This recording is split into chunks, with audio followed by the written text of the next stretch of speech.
BCOC 133 business law का paper लेके आया हूं। मैं हूं CS प्रतीक तलवार, फाउंडर ऑफ उन्नति educations.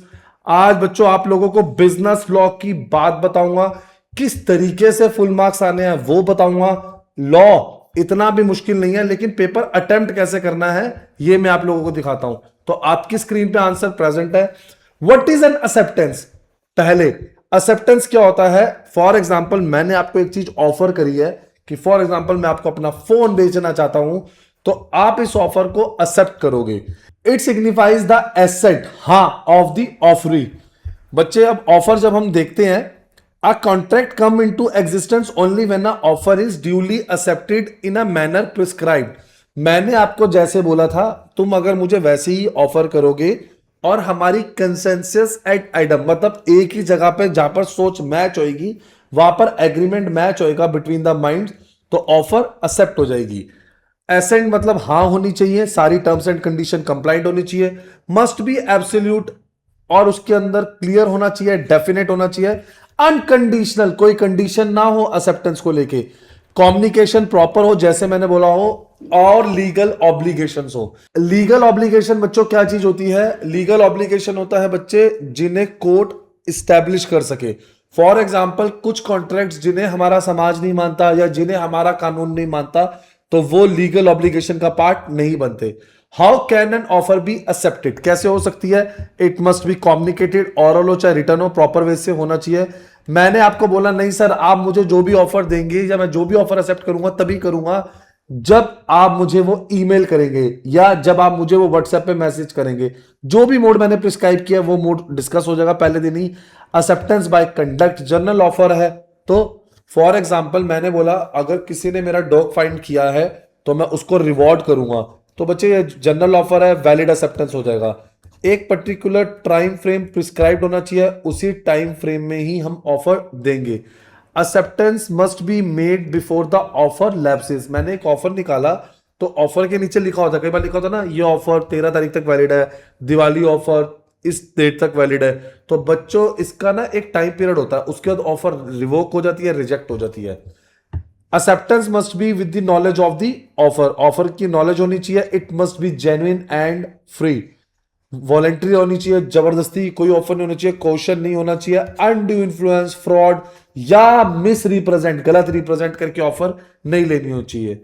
Who can accept an offer? कोई भी जिसको हमने ऑफरी को वो करा है, और अगर जनरल ऑफर है तो कोई भी ऑफर एक्सेप्ट कर सकता है। अगर आप नहीं तो आपका एजेंट, मैंने फॉर एग्जांपल ये ऑफर मिस्टर एक्स के ने निकाली है तो उनका एजेंट भी मुझे हाँ कर सकता है। और अगर जॉइंट ऑफर है, all offerees must accept jointly unless otherwise specified. कोई भी एक बंदा दे दे या मैंने कुछ बोलना बताया हो तो। की एंकर्स क्या होते हैं बच्चों इसके अंदर? की एंकर्स का मतलब है जिससे आपको जल्दी याद हो, तो मैंने की एंकर्स दे दिए हैं। नेक्स्ट क्वेश्चन 1B पार्ट पे आते हैं। All contracts are agreement. बच्चे जब तक एग्रीमेंट की ना दो कंडीशन याद रखना, जब तक उस एग्रीमेंट के अंदर हम म्यूचुअल कंसेंट देके उसे रजिस्टर्ड नहीं करा लेते। एक एग्रीमेंट रिटर्न होना चाहिए, सेकंड उसको हम लीगली ऑब्लिगेशन क्रिएट करने के लिए उसे रजिस्टर्ड कराएंगे। अगर ये दो फीचर हैं तो एग्रीमेंट कॉन्ट्रैक्ट बन जाता है, नहीं तो वो मेरली एन एग्रीमेंट है। Agreements and contract. When per person make a proposal and another accepts, not every agreement becomes a contract. कुछ कंडीशंस होती हैं, कंडीशन मैंने आपको बताई दी हैं फिर से। Contract originates from agreement, mutual consent और कॉमन एलिमेंट, दो पार्टीज होनी चाहिए। ये कुछ बेसिक बातें हैं एग्रीमेंट की। Why all agreements are not contract? अब सारे एग्रीमेंट कॉन्ट्रैक्ट क्यों नहीं बनते? वही लीगल इन्फोर्सेबिलिटी अभी बताया था। एब्सेंस ऑफ कंसिडरेशन, अगर कोई कंसिडरेशन नहीं है, सर हम फ्री में लेन देन कर रहे हैं, चीजें कर रहे हैं, मेरे को क्या लेना देना, अगर ये मिसिंग है तो मैं कॉन्ट्रैक्ट नहीं मानूंगा। कोई अनलॉफुल ऑब्जेक्ट है जिसके लिए गवर्नमेंट ने मना कर रखा है, तुम बेशक उसको रजिस्टर्ड करा दो, हम नहीं मानेंगे। विदाउट फ्री कंसेंट, जोर जबरदस्ती पे ली जा रही है कंसेंट। इनकॉम्पिटेंट पार्टीज है, मतलब एक पर्सन अनसाउंड माइंड का है, कोई पार्टीज की इंटेंशन ही नहीं है लीगल रिलेशन क्रिएट करने की, या कोई भी एग्रीमेंट जिसे क्या है वॉइड, गलत माना गया, वेजनिंग एग्रीमेंट, सट्टेबाजी वाला एग्रीमेंट, तो इसे तो हम शुरुआत से ही गलत मान रहे हैं। फिर से बच्चे ऐसे ही एक्सप्लेन करेंगे, कंक्लूजन लिखेंगे, की एंकर्स मैंने आपके लिए दे रखे हैं। किसको अनसाउंड मानते हैं उसकी लीगल पोजीशन बताओ क्या होती है। आगे बढ़ने से पहले बच्चों ये नहीं मेरी वेबसाइट, आप देखेंगे वेबसाइट पे यहां पर unnatieducations.com पे आएंगे, इग्नू पे क्लिक करेंगे। बच्चों आपको सारे admission related solve assignment, previous year paper, guest paper और नोट्स सब कुछ मिलेगा, सब कुछ मिलेगा, सॉल्व मिलेगा। आप बाकी मेरी टीम से कांटेक्ट करके ले भी सकते हैं। और पहले तो मेरे चैनल को लाइक और सब्सक्राइब कर लो, सारे पेपर सारे सॉल्यूशन और सबसे पहले अपडेट मैं ही लेके आता हूं। तो बच्चों लाइक करो, सब्सक्राइब कर लो। चलिए अब आगे बढ़ते हैं नेक्स्ट क्वेश्चन की तरफ। क्वेश्चन नंबर 2 था, Who are treated as a person of unsound mind, state the legal position, और what do you mean by undue influence। चलिए आंसर देखते हैं। बच्चे अनसाउंड माइंड कौन होता है? जो पर्सन सही से डिसीजन नहीं ले सकता, उसकी कॉम्पिटेंसी नहीं है, उसके पास मतलब उस लेवल पे दिमाग नहीं है, या टेम्परेरी फिट्स पड़ रहे हैं, ये बहुत सारी कंडीशंस बताइए। इन शॉर्ट वो इनकैपेबल है कॉन्ट्रैक्ट करने के लिए। Who are treated as unsound mind किन्हें माना जाएगा? जिसे कॉन्ट्रैक्ट समझ नहीं आ सकता, एन इडियट जो सफर कर रहा है मेंटल इनकैपेसिटी से फ्रॉम बर्थ, बचपन से ही, ल्यूनेटिक पागल, पर्सन ऑफ मेंटल वीकनेस जिसके वो हम कह सकते हैं जिसको मेंटली डिस्टर्ब है, बेचारा कोई शॉक या ग्रीफ में है, तो उनको हम बोलते हैं टेम्परेरी मेंटल वीकनेस। आगे बढ़ते हैं बच्चे। ड्रंकन और इंटॉक्सिकेटेड पर्सन, जो बंदा ड्रिंक किया हुआ है, इंटॉक्सिकेटेड है, या पर्सन ऑफ मेंटल इलनेस जिसको मेंटली डिस्टर्ब्ड है, या एज रिलेटेड, अगर कोई ओल्ड एज है तो हमें पता ही है वो गलतियां करता रहता है, तो age related mental weakness. Legal position of a contract with a person of unsound mind. अब आपका लीगल पोजीशन क्या है अगर आपने क्या कॉन्ट्रैक्ट किया है? तो कॉन्ट्रैक्ट वॉइड है when made during unsoundness. Void मतलब गलत, आपका किया हुआ कॉन्ट्रैक्ट ही गलत है। Contracts valid during sound intervals. एक पर्सन था, लुनेटिक था, पागल था, लेकिन वो ये फिट्स आते थे, लेकिन जब वो सही था तो वो कॉन्ट्रैक्ट वैलिड है। अगर आपने उसकी लुनेटिक स्टेज पे कोई काम किया है तो वो कॉन्ट्रैक्ट वैलिड नहीं है। No responsibility for agreement made during incapacity. कोई रिस्पॉन्सिबिलिटी नहीं है अगर आपने उसकी इनकैपेसिटी में एग्रीमेंट किया है। लाइबिलिटी फॉर नेसेसरीज, आपने किसी की मदद करी, उसे फूड, क्लोथिंग, शेल्टर दिया, कुछ भी नेसेसिटी का सामान दिया, चाहे वो अनसाउंड माइंड हो, तो अब आपको पैसे मिलेंगे। जितनी भी आपने नेसेसिटी सप्लाई करी हैं उसके पैसे मिलेंगे, even there is a no contract. Government कहती है आपने भलाई करी हो तो हम आपका पैसा जरूर दिलाएंगे। बर्डन ऑफ प्रूफ, अब ये प्रूफ किसको करना है? The person claiming unsoundness of mind must prove that the concern individual was incapable, वो इनकैपेबल था at the time of entering into a contract.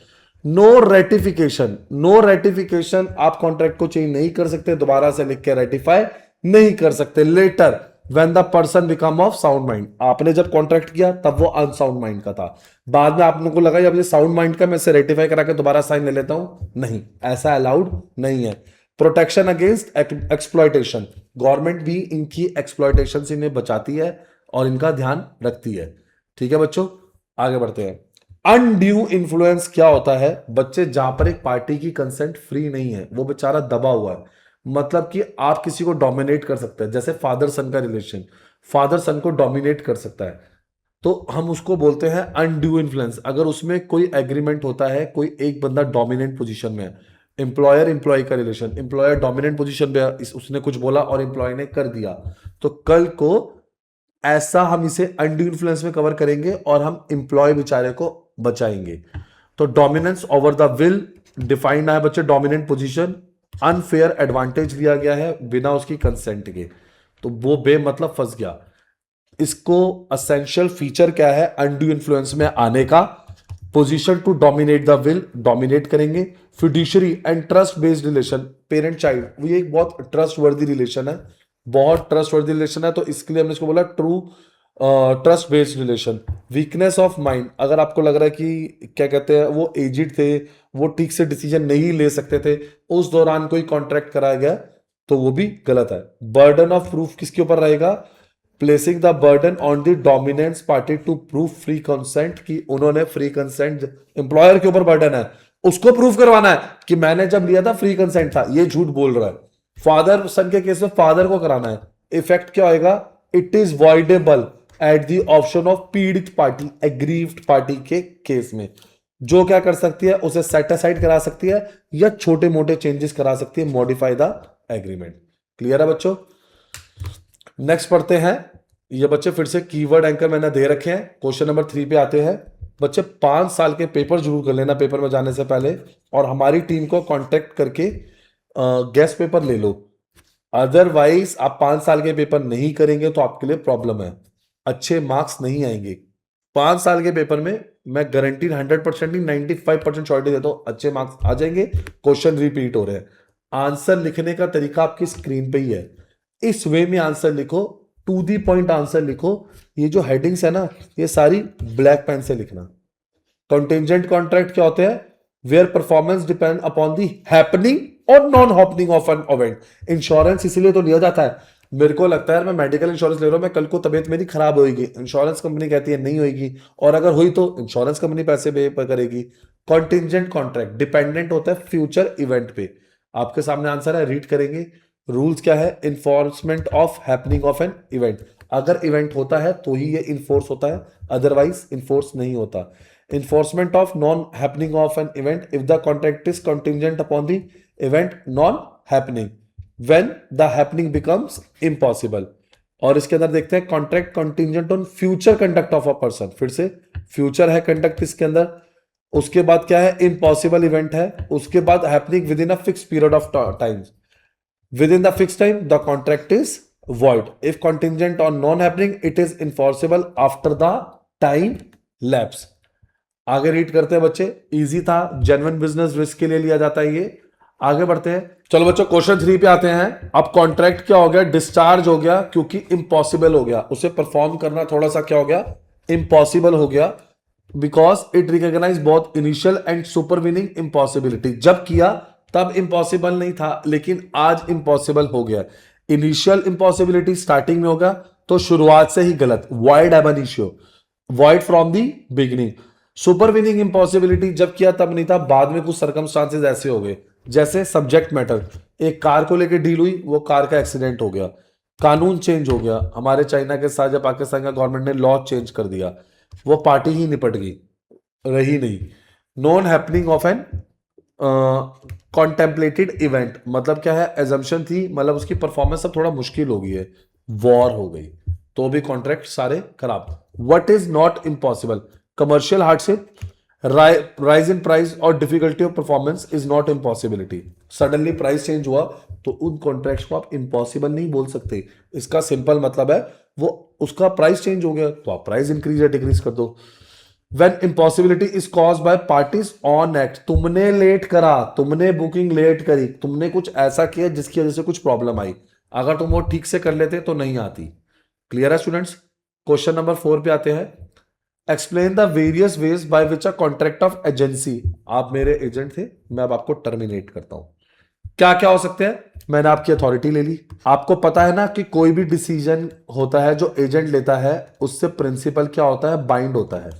तो एजेंसी का रिलेशन कब कब बाइंडिंग नहीं होता? मैंने अपने एजेंट को बोला तू कोई डिसीजन नहीं लेगा। By renunciation of by agent, agent ने खुद ही बोल दिया कि मैं नोटिस दे दिया, हमारे बीच में एग्रीमेंट हो गया। बाय कंप्लीशन, हमने एक काम के लिए रखा था, वो काम कंप्लीट हो गया, अब से आप मेरे एजेंट नहीं हो।